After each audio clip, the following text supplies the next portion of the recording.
everyone. This is another true crime video, and it's going to be a lot unlike anything I've ever done before. It's going to be about how the mafia fell. And I will be talking mostly about the Cosa Nostra, the five families in New York, the Gambinos, the Genovese, Colombo, Lucchese, Bonanno. I'll be talking mostly about them, but not all about them. Anyway, let's start with the thing. It's like Nikki, what was really one of the first kind of things where the nail was kind of put into where the mafia really started to die was ironically not with an Italian. It didn't involve anyone of Italian descent at all. Nicky Barnes.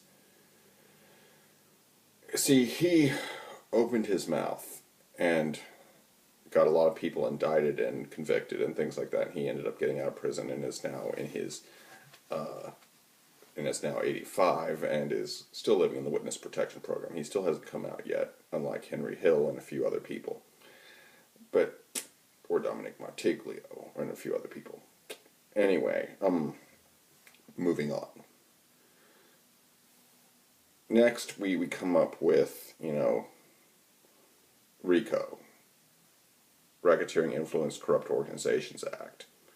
That really got a lot of gang members, mafia people, and drug cartels, brought them down, because it doesn't just allow you to go after just one guy. It allows you to go after an entire organization. It basically says you don't have to be personally involved. I mean, if the organization is involved, then, and you are in that organization, you're automatically involved. But anyway, it's just, some say it's unconstitutional, and personally, you'll have to research it. I've decided that opinions about that are for another video, but the fact is that it is a law, and it was used to great effect against the mafia, at least, especially in the 80s. And then we come to the commission trial. They brought all the bosses of all five families and a few of their underlings. Now, I know all the major bosses got convicted, except for one, Paul Castellano. He got whacked, so to speak, by John Gotti and Sammy the Bull Gravano. Now, that being said, is what we have here is it just made the government more feared than than punishment for ratting the mafia. You see, what they did is they just were handing out 50-year sentences, 30-year sentences, 50-year sentences, even 100-year sentences out like, Halloween candy or something.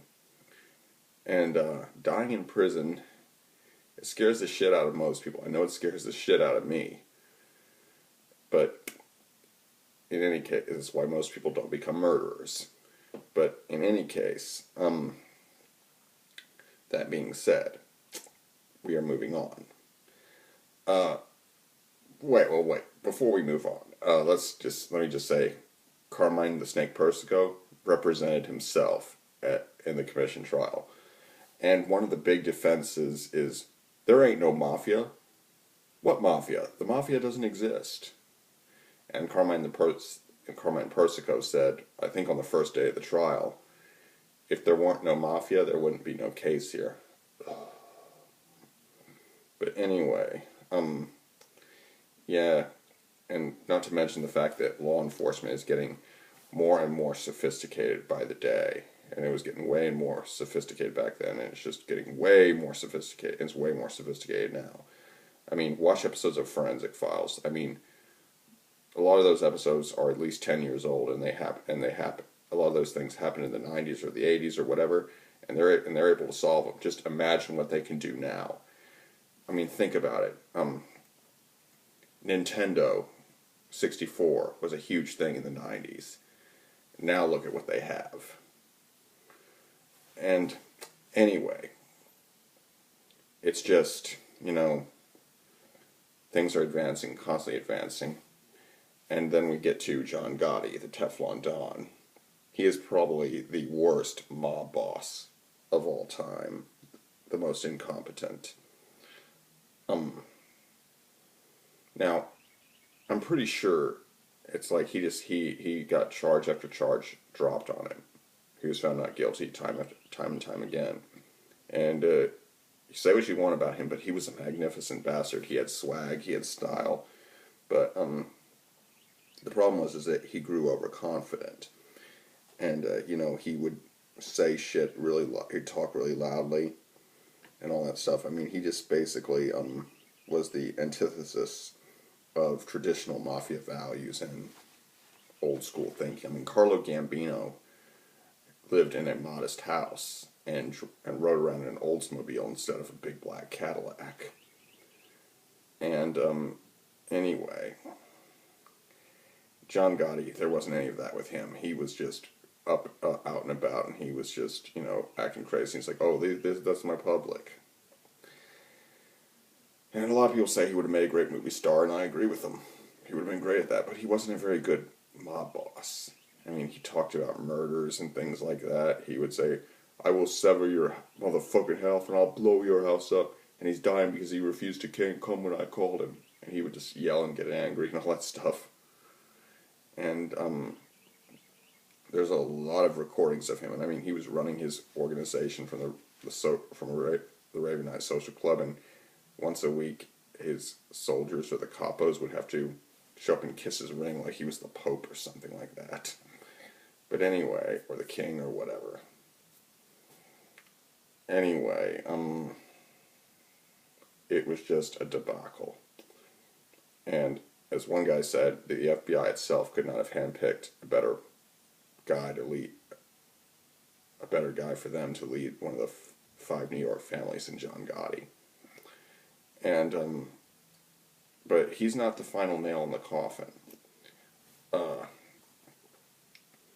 Joe Messina is. And I mean, John Gotti's underboss, Sammy the Bull, testified against him, and Joe Messina's underboss, Sal Vitale, went about that, did the same thing. And this is the true fall of the mafia. The destruction of the Code of Omerta, the vow of silence. It's an oath that all the mafia people take. You swear to God you're not going to rat and all that stuff. You're going to keep quiet and you're going to carry out every order that your mob boss gives you. In any case, Joe Messina himself became a rat, and he was not even acting boss. He was the official boss of the Bonanno crime family. And that was just a disaster for the mafia, because the saying "monkey see, monkey do" is absolutely true, especially when the said monkey is the leader or the alpha male. I read a leadership principle. You're not the focal point of your subordinates' lives, but they watch everything you do. If you lie, they assume it's okay. If you slack off, they assume it's okay. If you quit, they assume it's okay. If you don't show up for work, they assume it's okay. If you rat, guess what? They assume it's okay. And it was just, that was the total death of all their values and everything. Anyway, I hope you like this video. Like, comment, share, and subscribe.